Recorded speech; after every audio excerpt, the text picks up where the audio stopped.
മുഖ്യമന്ത്രി പ്രഖ്യാപനം ഉടൻ തീരുമാനം നീട്ടിക്കൊണ്ടു പോകില്ലെന്ന സൂചന. സർക്കാരും മന്ത്രിയുമില്ല. SSLC ഫലം റെഡിയാണെങ്കിലും ആര് പ്രഖ്യാപിക്കും? തീരുമാനം ഉടൻ ഉണ്ടാകുമ്പോൾ. മുഖ്യമന്ത്രി പ്രഖ്യാപനമില്ലാതെ 9-ാം നാൾ ദില്ലിയിൽ അവസാനവട്ട ചർച്ചകൾ. കേരള നേതാക്കളുമായി ഒന്നൊന്നായി ചർച്ച നടത്തി രാഹുൽ. KPCC മുൻ അധ്യക്ഷന്മാർ ഉൾപ്പെടെയുള്ളവരുമായി ചർച്ച നടത്തിയ ഹൈക്കമാൻഡ് മുഖ്യമന്ത്രി തീരുമാനം ഇനിയും നീട്ടിക്കൊണ്ടു പോകില്ലെന്ന സൂചന. ബംഗളൂരുവിലായിരുന്ന കോൺഗ്രസ് അധ്യക്ഷൻ മല്ലികാർജ്ജുൻ ഖാർഗെയെ ഡൽഹിയിലേക്ക് അടിയന്തരമായി വിളിച്ചു വരുത്തിയത് ഇതിന്റെ ഭാഗമാണെന്നറിയുന്നു. രാഹുൽ ഗാന്ധി, ഖാർഗെ, സോണിയാഗാന്ധി, AK ആന്റണി എന്നിവരോടും അഭിപ്രായം ആരാഞ്ഞു. KPCC മുൻ അധ്യക്ഷന്മാരായ VM Sudheeran, K Muraleedharan, MM Hasan, K Sudhakaran, അച്ചടക്ക സമിതി അധ്യക്ഷൻ തിരുവഞ്ചൂർ രാധാകൃഷ്ണൻ, വർക്കിംഗ് പ്രസിഡന്റുമാരായ PC വിഷ്ണുനാഥ്, AP അനിൽകുമാർ, ഷാഫി പറമ്പിൽ എന്നിവരുമായാണ് രാഹുൽ ഗാന്ധി ചർച്ച നടത്തിയത്. K Muraleedharan, VM Sudheeran എന്നിവരൊഴികെയുള്ളവർ KC വേണുഗോപാലിന് അനുകൂലമായ സാഹചര്യങ്ങൾ രാഹുലിനെ അറിയിച്ചതാണ് വിവരം.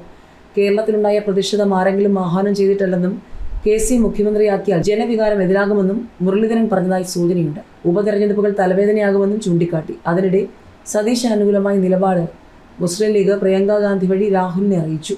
കേരളത്തിൽ മുഖ്യമന്ത്രി ആരാകണമെന്നത് നിശ്ചയിക്കാൻ അവസാനവട്ട ചർച്ചകൾ തുടരുക തന്നെയാണ്. KPCC മുൻ അധ്യക്ഷന്മാരെയും മുതിർന്ന നേതാക്കളെയും വർക്കിംഗ് പ്രസിഡന്റുമാരെയും കണ്ട് രാഹുൽ ഗാന്ധി അഭിപ്രായം തേടിയെങ്കിലും തീരുമാനത്തിലെത്തിയില്ല. ചേരിതിരിഞ്ഞുള്ള ശക്തി പ്രകടനത്തിന്റെ സാഹചര്യം ആരാഞ്ഞ രാഹുൽ ഗാന്ധി MLA-മാരെ സ്വാധീനിക്കാനുള്ള ശ്രമം നടന്നുവെന്നും അന്വേഷിച്ചതായാണ് സൂചന. ഹൈക്കമാൻഡ് നിരീക്ഷകർക്ക് മുൻപിൽ നിലപാട് പറഞ്ഞ നേതാക്കളെ ഒരിക്കൽ കൂടി വിളിച്ചു വരുത്തി മനസ്സറിയിക്കുകയായിരുന്നു രാഹുൽ ഗാന്ധി. ഏതായാലും SSLC ഫലപ്രഖ്യാപനത്തിൽ തീരുമാനം ഉടൻ ഉണ്ടായില്ലെങ്കിൽ ചോദ്യങ്ങളായിരിക്കും.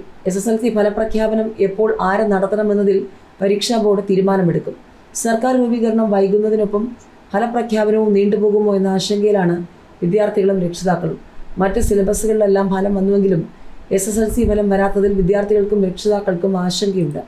വെള്ളിയാഴ്ച ഫലപ്രഖ്യാപനം ഉണ്ടാകുമെന്നായിരുന്നു V ശിവൻകുട്ടി നേരത്തെ പറഞ്ഞത്. മൂല്യനിർണ്ണയം പൂർത്തിയായി.